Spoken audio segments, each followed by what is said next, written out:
Bienvenue sur cette vidéo. Aujourd'hui, on va parler des coupes-fins. Alors, les coupes-fins naturelles, pas naturelles, qu'importe. J'ai envie de vous dire, j'ai été sobre dans la petite vignette de la vidéo, mais j'ai envie de vous dire, il faut arrêter les conneries. Je suis outrée, en tant que naturopathe, de voir des vidéos partout, des articles de blog et autres coupes-fins naturelles, etc. Non mais qu'est-ce que c'est que cette histoire de vouloir couper la faim? Il faut arrêter ces délires de vouloir couper la faim. La faim, c'est un mécanisme que votre corps, c'est un message que votre corps envoie pour dire qu'il a besoin de quelque chose. À quel moment on va couper cette faim? À quel moment, enfin, quelle est l'origine de cette idée? Alors si c'est de maigrir ou de retrouver un poids idéal, on va en parler.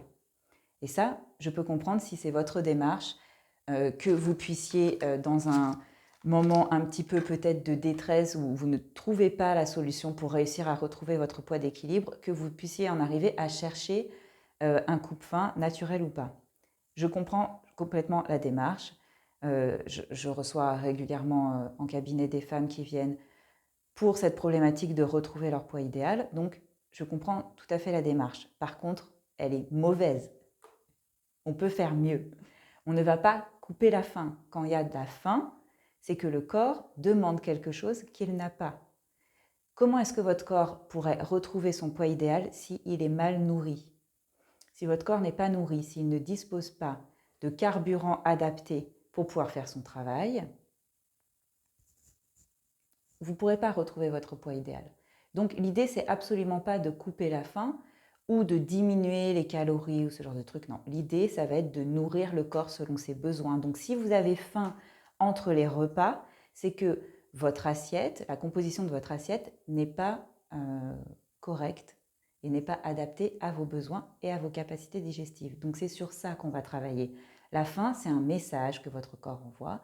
Il faut y répondre.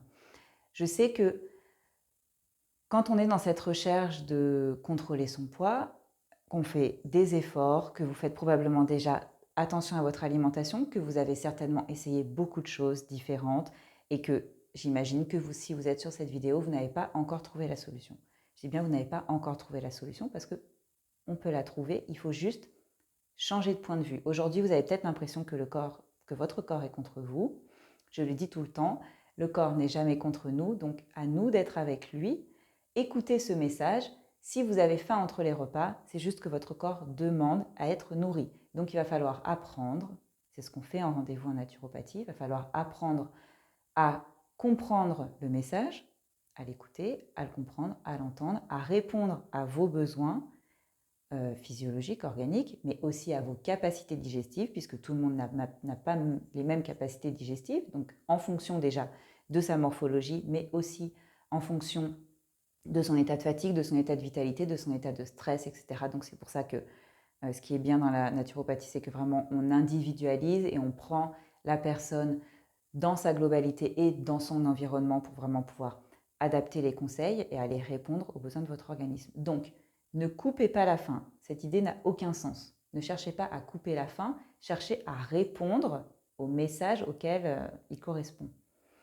Donc, s'il y a de la faim, soit c'est que votre assiette n'est pas bien composée, soit il y a de l'émotion, ça peut être ça aussi, parce que des fois on a envie de manger, mais ce n'est pas réellement de la faim.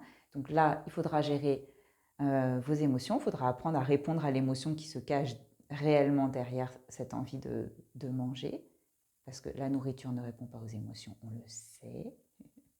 Et surtout, voilà, trouver ce qui correspond, vous, à votre organisme, à vos besoins, pour pouvoir couper cette faim. Votre corps ne peut pas retrouver son poids idéal s'il est mal nourri, parce que dites-vous que vous avez le même but que lui. Lui, il n'a pas envie non plus de se traîner des kilos en trop, etc. S'il avait l'énergie nécessaire pour s'en débarrasser, il le ferait, puisque c'est un surplus pour lui aussi. Si aujourd'hui vous ne perdez pas de poids, c'est peut-être que vous ne mangez pas assez.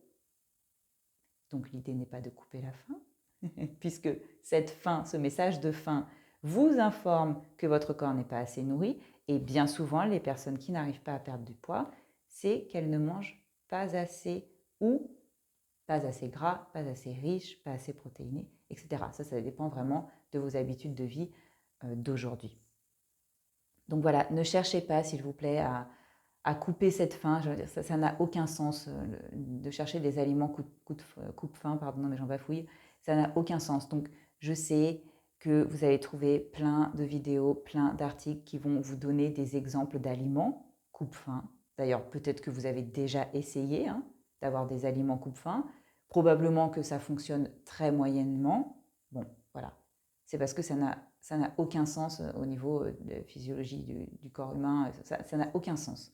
Donc ne cherchez pas à couper la faim, cherchez à comprendre pourquoi vous avez faim. J'ai fait une autre vidéo qui pourrait vous intéresser, je mettrai le lien dans la description de celle-ci, où je vous parle du grignotage et des encas dits sains, des encas healthy. Alors c'est pareil, ça c'est une belle connerie. Donc voilà, je vous explique un petit peu plus dans cette vidéo les mécanismes de digestion. En tout cas, voilà, ne cherchez pas à couper votre faim, cherchez à répondre au message que votre corps envoie, puisque une fois qu'on revient à la cause, une fois qu'on comprend l'origine de ce message et ce qu'il veut nous transmettre, vous allez pouvoir répondre aux besoins et le message ne sera plus envoyé, c'est tout. Vous n'aurez pas besoin de couper cette faim, vous avez juste besoin de comprendre pourquoi est-ce qu'il y a un message de faim qui revient en permanence et une fois que vous répondrez aux besoins, ce message va s'arrêter et vous n'aurez plus faim entre les repas. Voilà, j'espère que je vous ai un petit peu éclairé, que je vous ai donné envie d'aller voir un peu plus loin que simplement des aliments magiques qui pourraient couper une faim, parce qu'en plus, si ces aliments ne correspondent pas à ce dont le corps a besoin, vous allez manger des encassins, peut-être des amandes, un avocat, je ne sais pas quoi. Mais si ça ne répond pas aux besoins que le corps exprime, ben, vous allez manger et puis la faim va se représenter encore, même si ce sont des aliments coupe-faim. Parce que on ne peut pas couper la faim. Je vous dis, si le message n'est pas entendu, il sera répété. Donc, revenez à la source, revenez à l'origine. Et là, vous pourrez avoir une santé plus durable et vous ne vous poserez plus la question de comment couper votre faim une fois que vous aurez répondu aux besoins de votre organisme. J'espère vous avoir donné des clés de compréhension. J'espère vous avoir donné envie surtout de prendre soin de vous durablement et sainement. Et les coupes-faim ne font pas partie de cette pratique-là. Voilà. Prenez soin de vous.